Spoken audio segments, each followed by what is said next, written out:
Hey, what's up, everybody? This is Dominic DeAngelo of Studio1Sports.com, and this is my third rendition of One on One. And this is the first one, though, I'm doing live.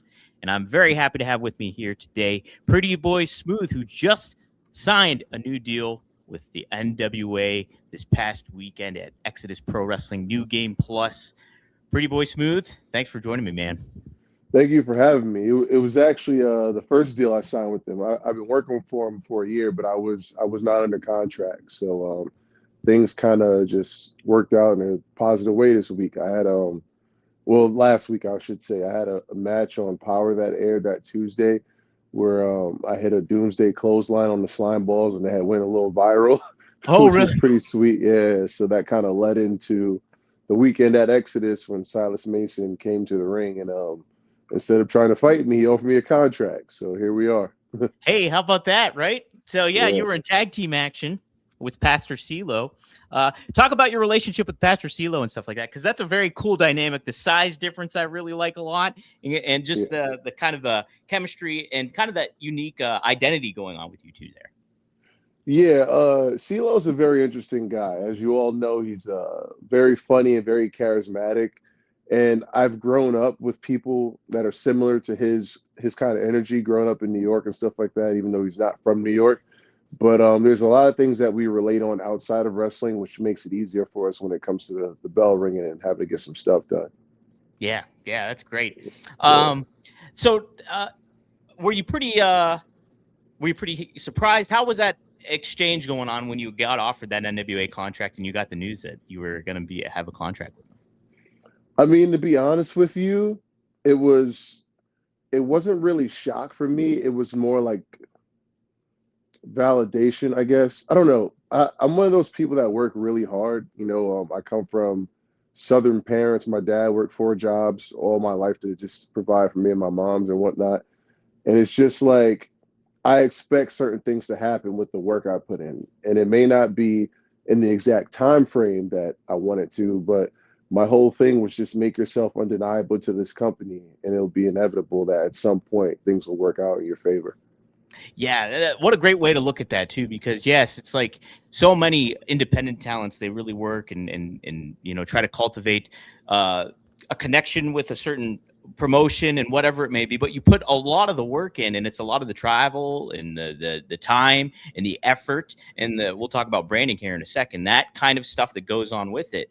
But you just don't know when that break will come. But I always look at like somebody like Matt Cardona, who always says never quit, because if you quit, you're done. But like if you have that foundation where you have that work ethic and that drive to understand, yeah, you just keep putting away, and at one point that moment will come for you. So I bet validation's a great way to look at it for sure. Yeah, I mean, I have a sports background. I played collegiate basketball and things like that. But also to me, you can kind of break it down to science. Like imagine like we all were babies at one point and we all had to learn to walk. Mhm. And during that process, you would keep falling, but you weren't taught to be discouraged. You just kept getting encouraged until it happened. So by nature, like I feel humans are adaptable creatures, and eventually, if you stick with something long enough, you'll figure it out if you really want to. And what I see happen a lot of times in wrestling is people will take themselves out the game too early. Like it takes 10 years sometimes to get where you need to go. A lot of people don't get to their best and their prime in the ring until they're in their mid 30s. But people will think, oh, I just turned 29 or 30 and I didn't get signed, so I got to hang it up. Like that's just such a very poor mindset to have. And it doesn't make sense to me, especially when you have athletes like LeBron and like people in their late 30s, early 40s that are still playing at a high level. You just kind of got to make the sacrifices to take care of your body. You got to spend time and effort on doing what needs to be done to make yourself stand out. And eventually, like if you keep swimming, you're either going to hit the shore or drown at some point. You know what I mean? So Right. that's how I look at it. Just keep swimming. Just keep swimming. Indeed. Did you grow up a wrestling fan? Were you always a fan, or did you kind of adopt into it a little bit? So I did grow up a fan. I kind of got out of it in my mid teenage years because I played basketball and traveled a lot, and I also was into women. So You're I was right. just yeah. So I was outside doing different things. But when I was starting to like mid. I'm sorry, my dog is like distracting me. No, that's okay. I got a All right, cat. so I sympathize. I got 2 dogs and 2 cats, but pretty Yeah. much like in college is when I started picking it back up.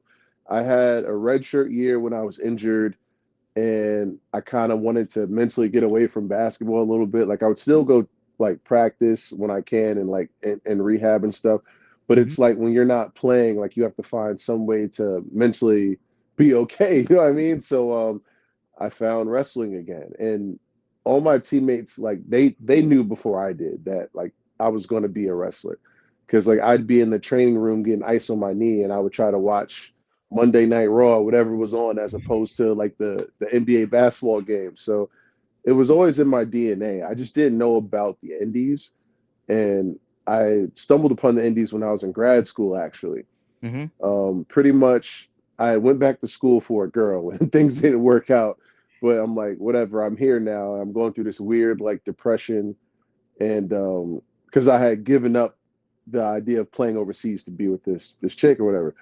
But I'm a grad assistant at the gym in my at my school, Mercyhurst University, and Yeah. one of the girls I worked with, she knows like a local wrestler by the name of John McChesney, because she's best friends with his girlfriend. She's like, "Hey, do you want to come to this show? I know you like wrestling. John's wrestling Matt Hardy." And like I'm obviously sold because like I know who Matt Hardy is at the Right. time. So I pull up, and it's awesome. Like it's a more intimate setting. I've never been there before, and they had monthly shows, so I would just consistently go. And then I'm there one time with my roommate's girl because we were all just cool hanging out, and she just said like, "Why don't you do this? Like you're bigger than these guys. You're in shape, whatever, whatever." And she kind of was like talking me into it. So one night I had a little bit of liquid courage in me, and Yeah. I text John McChesney, and I'm like, "Hey, like, I don't mean to overstep or be disrespectful, but I love wrestling. Da da da da. Like, what do you think about me like trying to learn how to be a ref?" And he's like, "Absolutely not." He's like, "No, if we're gonna do this, you need to actually wrestle. You're too damn big." Oh my God. Yeah. Yeah. So pretty much as soon as I walked across the stage and got my diploma from grad school, like the next day I was training. Was there ever an inclination to get back into basketball at all, or were you just kind of like, no, my focus is right on wrestling after college Oh and no, being. I was done. I mean, the thing with me was I love basketball for what it did for me, Mhm. but I wasn't like in love with it. Like I couldn't like fully vision myself in a NBA jersey the way I can vision myself like coming out that curtain when I'm wrestling. Yeah. And that summer, like before I went back to school, I had like some summer league games, and I played against some guys that have been in the NBA and like bigger names and stuff. And I was cooking. So to me, my validation to know that I belong was those summer league games. I'm like, I can officially walk away from this Wow. because I came up. Do you know who Tobias Harris is? Yes, he played for the Sixers. He played for a couple other teams too, hasn't he? All right, so yeah, so for perspective, me and him were on the same AAU team, and his dad coached us. So Okay. I was around them from a very, very young age, like 12 to 16, 18. Like we almost went to school together. So like I've been around the circuit with a lot of these guys. And because at the time I was having knee injuries and I wasn't the most athletic or whatever, there was always an asterisk next to my name as if like I couldn't like hang with them or whatever. But Oh, then there were certain opportunities I had to play against them in different ways, and like I would be getting buckets. You know what I'm saying? Like when I started at Hofstra University, which is Division 1, and between getting a knee injury and the red shirt and the coaching change and stuff like that, I ended up going D2 because I wanted to have stats to play overseas. That's how I ended up at Mercyhurst. oh, So yeah, so my very first season at Mercyhurst, one of my best games was against Ohio University the year they went to the Sweet 16, and I had 16 and 8. So it's like I know if I put my mind to whatever, like I can do this. You know what I'm saying? I may not have gone to the NBA, but I know I would have played overseas and stuff. And was in the process of getting an agent and whatnot. But truth be told, I fell in love with some girl, and we had like a weird Romeo and Juliet thing that you know what I mean? Like it turned into what it is, and I wish her the best. right.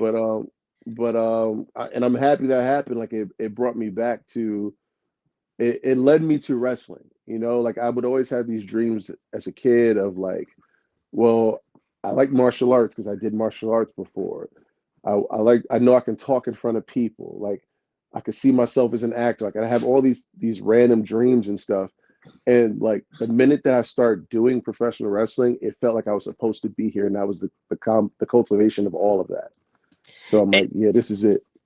Yeah, that's what's so fascinating about wrestling, and I think that's what makes it so attainable to people. Like people can jump back into it, get back interested into it so easy because it's a highlight of sports. It's a highlight of like television and film and entertainment and music, and it Yeah, brings all these things together. And so that's and it's and theater. Because, like, I mean, the aspect you just saying you walking out in the curtain, you could feel yourself doing that instead of being in an NBA jersey. I mean, that really speaks to like a presentation kind of aspect of it all that really adds to a persona and identity. And I think that's what's and I always think it's really cool too when an athlete gets into wrestling because an athlete has a different mentality than people that just strictly grew up as a fan and got into the business because they understand like a coaching kind of aspect and the hard nosed kind of aspect and what you were saying too, just the putting in the work ethic in and it's getting yeah, that the validation discipline. and the discipline. Absolutely. And so I think a lot of wrestlers on the scene, not to take a slight at any of them whatsoever, but like they miss that kind of sports Yeah, identity aspect to it all. because they don't come from it. Right. I've been playing sports all my life, from martial arts to basketball, and like I'm used to being like coached and talked to a certain way, and like I can take constructive criticism, and like I understand like body shaming from the aspect of like the average citizen and stuff like that. But we are hired to be in certain roles. You know what I'm saying? You're not going to hire Paul Blart to play Superman. Like Right. that's just the reality of the situation. And for me, like the thing that I love the most is when, especially on the independents, when you come through that curtain, it's all on you. Like all the work you put in, from like your look to the gym to the promos to music, if you got custom music. Like when as a big man playing basketball, you need them to run plays for you. Like I'm not, you don't see Shaquille O'Neal running the ball up. You know what I'm saying? Like, Yeah. but Uh-huh. but on but on this shit, like I have so much more control of how I'm presented. So like that's when like my work really shines. So like that's what I love about it. Like it's obviously the hardest thing I've ever done, because when you're playing basketball, you're only focused on beating this team and running whatever play or whatever. You know what I'm saying? Like, but with wrestling, you have so much you have to worry about. You have to worry about your opponent. You have to worry about the crowd reactions. You have to worry about time, especially when you're on TV. Like, you know, there's so much more that goes into it, that it's one of the most challenging things I've done in my life, but it's also so very rewarding when it comes out the way it's supposed to. No doubt about it too. I think too, a neat kind of part of all this is the aspect of like getting into it and understanding who you are as a wrestler and what you can do and what maybe is best for yourself to kind of get yourself over in a more way. Something that I'm curious, especially you being, are you 6'9"? Is that how tall you are? Yeah, and I'm a legit 6'9". It's How about not that? it's Yeah, not boosted up. it's not kayfabe. It's not like a kayfabe 6'9". Yeah, no. What have you kind of learn to work more that big man style and embrace that a little bit more instead of, a big criticism of today's wrestling is all the, flips and kind of stuff and aspects like that and doing all the athletic things. But I think there's so much more that can speak to wrestling that big man style that a lot of people don't do or put a lot of focus on nowadays. Well, it's because a lot of people feed into the internet. And then like you have like some promoters that will only book people based on internet popularity or viral clips, as opposed to watching a 6 minute match and knowing if they know how to work or what they're doing. You know what I mean? Yeah. Um, and it's not a slight to guys that can do the moonsaults and stuff like that. Like I find it very entertaining, and I respect that style.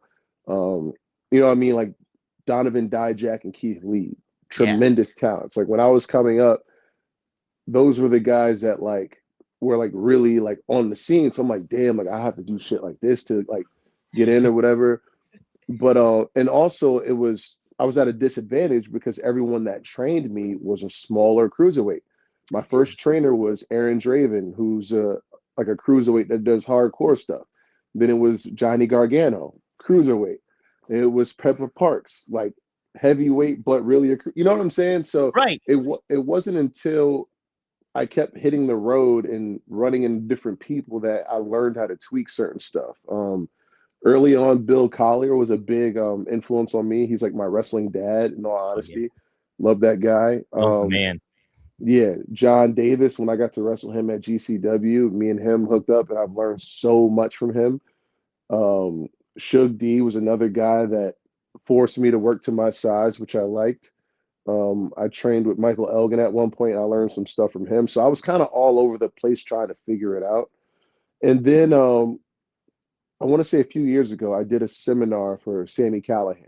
Mm-hmm. And a lot of times with seminars, you can tell some of them are money grabs. So I'm very picky on the ones I like go to, unless like I have an idea like, well, if I go here, maybe I'll meet this person. You know what I'm saying? Yeah. But like, What's the benefit more so too? You can learn maybe something, but at the same time too, maybe you can network at the same time. yeah. You know? But Sammy Callahan's a guy that I always heard good things about and respected, and he took care of his guys. So I wanted to go pick his brain.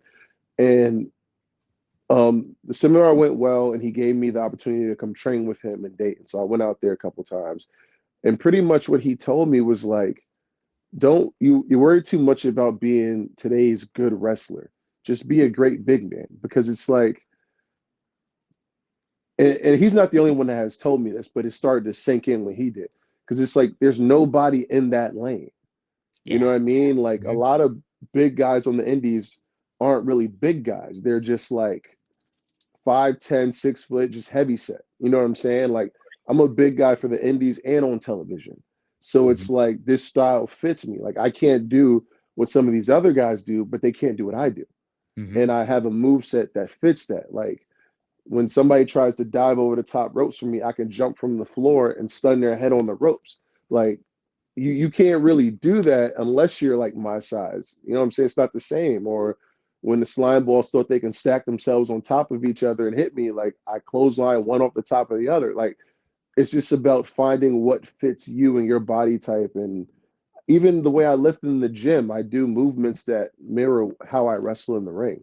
So Yeah. it's more like I'm like I took the most dominant giant mindset, because when you go back and you watch Shaquille O'Neal, he could have done all the other stuff, but he was dominant in the paint. Like you had to change your game plan to beat them. Like, Right. what are you going to say? Oh, all he could do is dunk. Cool, he's going to keep dunking on your ass, and they're going to win. Exactly. So Right. my thing is like, yeah, like I just throw people around and hit them hard, and I wrestle like a big man because I am a big man.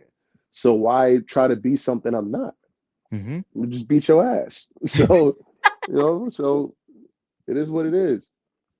We got some good comments here in the chat. You might know this person. Real Deal Primer says you still pretty. Appreciate you, man. Devin Dowling, he's a regular on Studio One and on my other shows here. He's got a question. This is kind of a funny one here. He says, "Oh, not this one, but this is the other one. Now that EC3 has left NWA, do you have single championship aspirations?" I mean, I had that while he was there. Like, you know what I mean? Like, you never Yeah. know how things are going to play out. My thing right now is to establish myself as the giant at NWA, the most dominant giant. Like, make my presence felt, set a standard that people will have to rise to.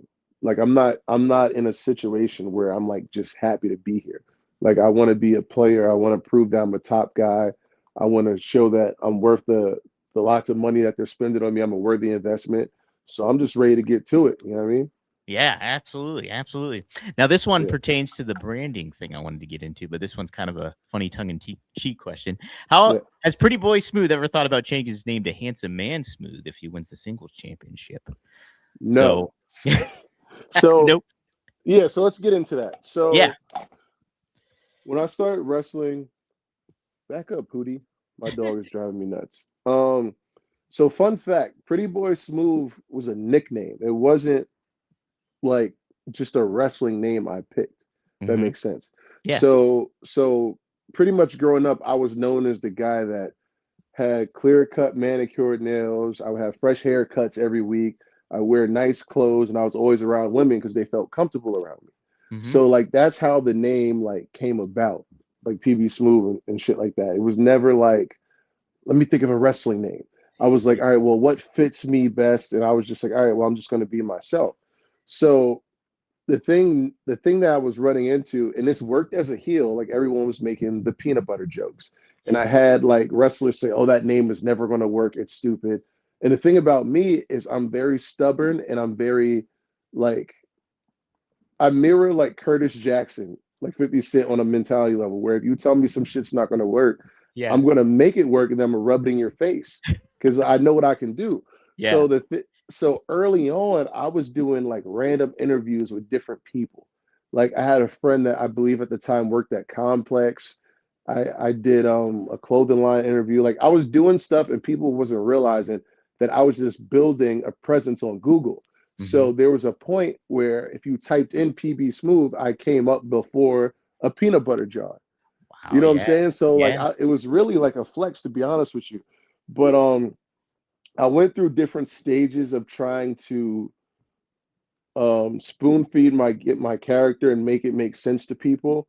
And in the beginning, I was taking other people's advice, which was the worst thing to do. So my first moniker was the 7 foot savage. And in my mind, I'm like, I've played basketball against 7 footers. I'm not 7 foot. Why do I need to do this? But they, oh, the wrestling fans, they won't notice, blah, blah, blah.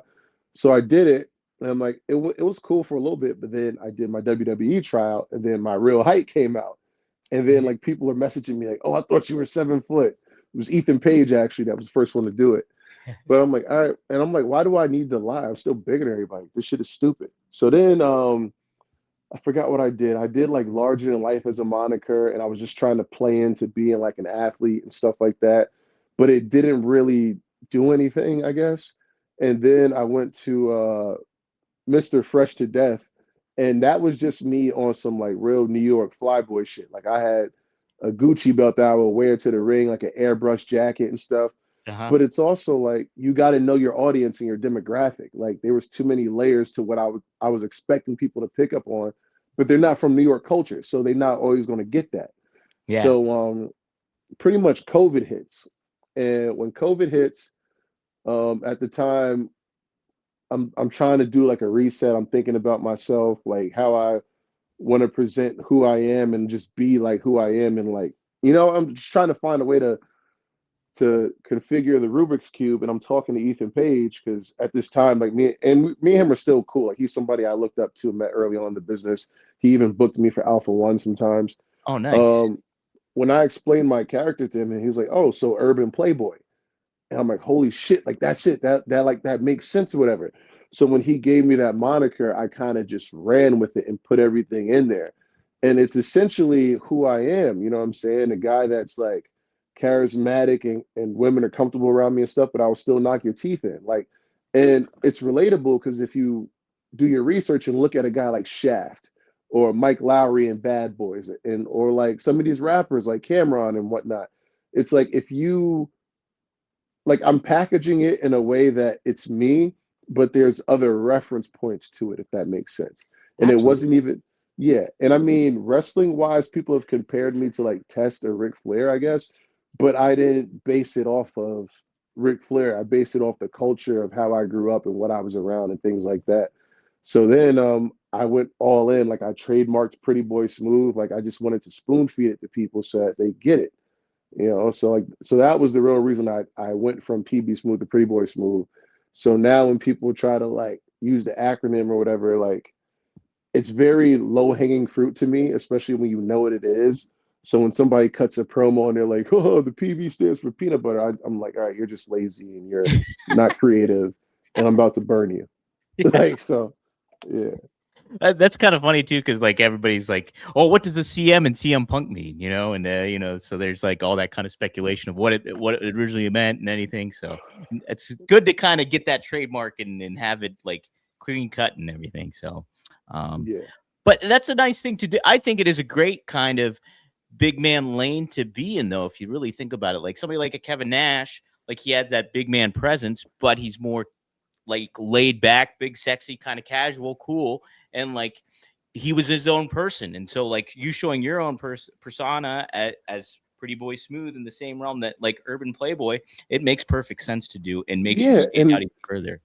and the thing with wrestling is they've always presented pretty boy characters to be overly flamboyant or Right. ambiguous and whatnot. And like that exists, but that's not the only category for that.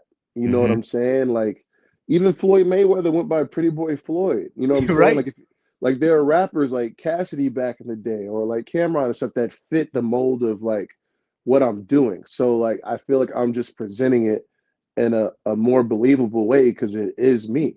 And you can't fake that because that's who I actually am. Right. Yeah, absolutely. Yeah. Um, did, when you got more into the business and training and working and stuff like that, did you go back and watch older stuff? Because a lot of people can pull from the old time kind of stuff in certain ways, and like what is old is new again. Did you kind of dive back into some older footage or an older kind of tape to kind of pattern yourself off of or learn off of, or how did you go about like building yourself more so in the ring? You talking about like move set? Move set, anything like Oh, okay, yeah, I ring got you. I presence, got you. whatever it may be. Yeah. So a big guy for me early on was Razor Ramon, Oh hell yeah. and because people don't know, I do a lot of odes to some of these guys, but I mask it in my own offense, but Yeah. they don't pick up on it. So like, so for instance, like with Razor Ramon, like he had the toothpick, Yep. I have the chapstick. I used to like put it on and throw it at people. You know what I'm saying? Like, I would do different things with it. And shout out to Facade because he's the one that gave me the chapstick idea. That's But awesome.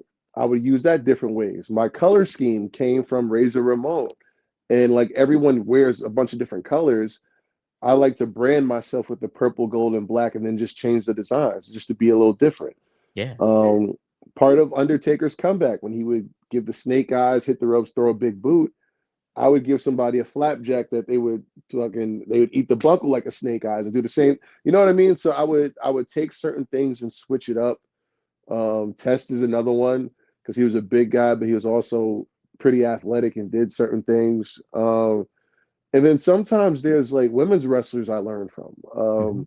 I believe her name is Reggie Bennett, and I don't watch a lot of like Japan stuff, but she was an American. I was wrestling in Japan a lot, and like as a big girl, like she was like moving and doing cool shit and stuff. Like when I throw somebody on the ropes and pull it and have them fly back, like I stole that from her.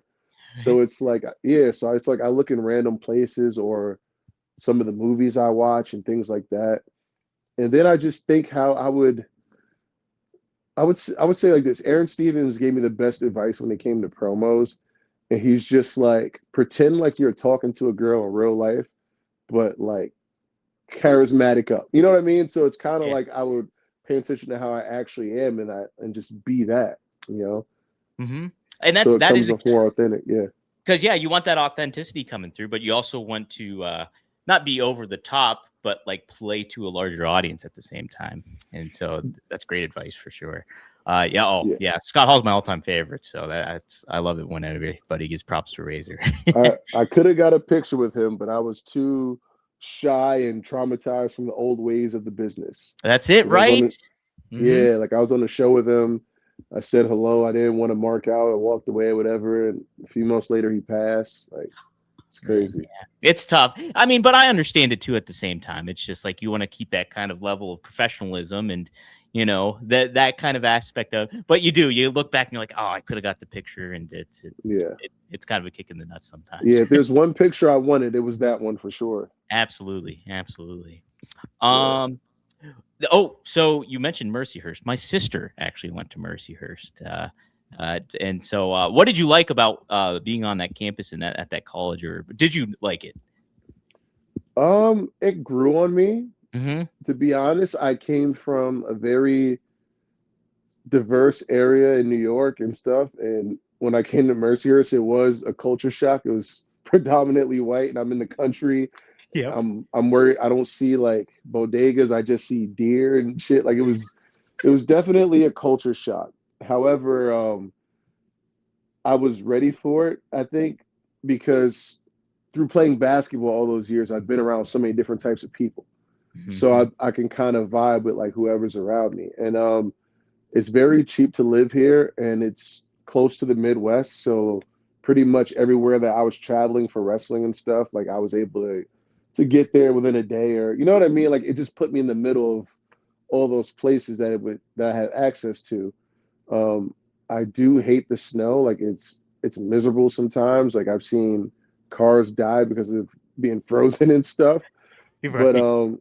but I built a solid life for me out here right now. I don't think this is my forever place, but it's been pretty cool. I actually have a scholarship in my name at Mercyhurst that I donate to. I still get love from like the alumni and things like that. So, and also I have a strong fan base. Like whenever I wrestle in Erie, like I know there's like 50 or 60 people coming just to see me. So Yeah. it's pretty, yeah, it's like pretty dope. And I get a lot of support out here, and I get on the news when I need to. I might go on the news next week to talk about NWA. So Oh, hell yeah. it's pretty Hell yeah. cool. Yeah.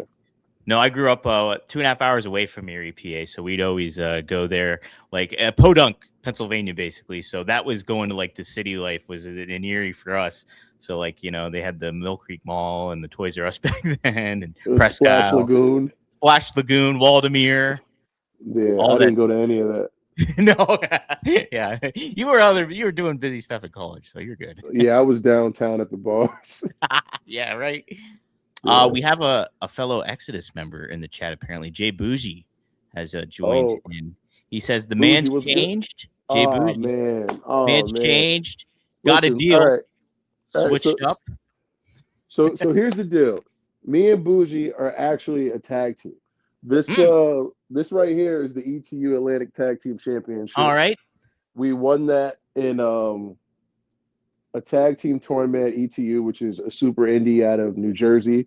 Shout them out. Shout out Struggles. It's a very dope place. Mike Santana is our heavyweight champion right now. Mm, Um, yeah, it's a highly competitive locker room. It's really dope. We're doing some crazy things out there.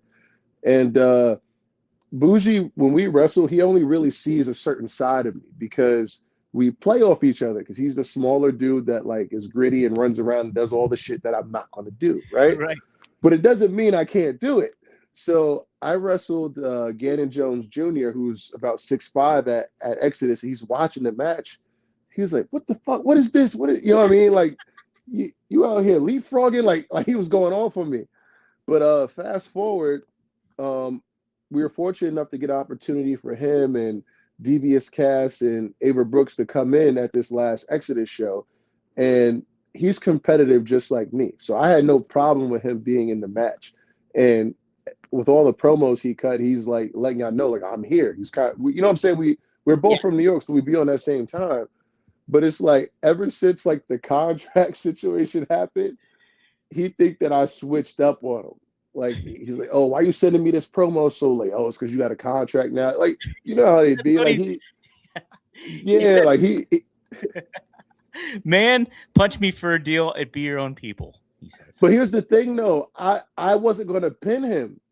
Like I told CeeLo before the match. Listen, we gotta do this match, but there's two things I'm not gonna do. Like I'm not gonna pin him, and I'm not gonna violate. Like, let them do what they do. You know what I'm saying? So he Mhm. lost to CeeLo. He didn't lose to me. And there's a video where he came in the back, and I tried to make peace because he likes Uncrustables. So Oh, I gave this man Uncrustable, and he complained it was the wrong flavor. So it's like what else I'm supposed to do? You know what I mean? Like just be happy for me, bro. Like we about to go defend this in February and handle some business. yeah, that's it. You got to coexist here a little bit. Now I don't know about this one, but you can confirm or deny this. Pretty boy smooth. Ask him about the time I dunked on him. I have a video. See, he playing himself because I have a video of this man pretending to shoot a basketball, but then he just throws it like this Oh, and it goes over the rim. Like he one of those. Like he the dude that they wouldn't let play because he was so short, so he would just take the ball and throw it and run off. Like he one of those. That man ain't never dunking on nobody. jeez. I can show you videos of me dunking on people though. Hey, there we go. There we go. We'll put that on the channel if you want. I'm fine doing that. Yeah. I always like to ask. We'll close it out with this. I always like to ask this kind of question: what, as a wrestler, do you want to improve on? And that could be Um, anything, not in ring. It could be anything you want. If there's something else you think outside of the ring, or it could be something in the ring. I think the first thing for me is consistency, because to the average person watching me, I'm fairly consistent, but to my standard, I can do much better, I think, Hmm. whether that be my diet or staying on top of like posts and stuff. This year, I want to put out a lot of high quality content, whether it's promos or promoting the brands I'm affiliated with, things like that. Um, it's very tricky because I have a certain code of integrity for myself when it comes to social media and things like that. So you'll never see me engage in drama or rage bait or do weird stuff for just engagement. Like that's not who I am. Right. And because of that, like sometimes like motion be a little slow for me. But the thing is, like, I just want to be able to, like I've been doing, just stay solid, stay grounded, keep working, don't fall victim to the distractions and the noise or whatever people are doing around me. So I say that the biggest thing I want to improve on is probably just trusting myself, because as me and Spencer Slade talked about, like what I did to get me here is what got me to the dance. So it's like you should trust yourself. Like you know what you're doing. Like you've done the work, you've slept in cars, you've worked for barely any money, you've gone to seminars, you've spent hours at 5 in the morning going to the gym. Like I really deserve, I earned, I don't like the word deserve, I earned to be where I'm at right now. Yeah. So I know what can keep me here, because I've been here for 9 years, and like I'm finally getting where I want to go. And this is still just the beginning. So just stay away from the noise and just lock in. Absolutely. And I think too, what you're saying can be a learning experience for other talent out there too. I think there's a nice aspect, even if you stay consistent and you get the branding aspect right. I just said this earlier on my other show that I do, that I think it's so important for wrestlers nowadays to almost have this level of unattainability or mystery, this air of mystery about themselves, because you get, if you show them everything, you're humanized, which can be a good thing in certain ways, but you also don't, you lose that Yeah, intrigue. I would 100% agree with you, and I talk to people about this all the time, Hmm. and that's why there's certain things that you just won't see me do. Like the most personal I get is on my vlog on Patreon, and Hmm. even with that, there's only so far I'm going to go. Like Right.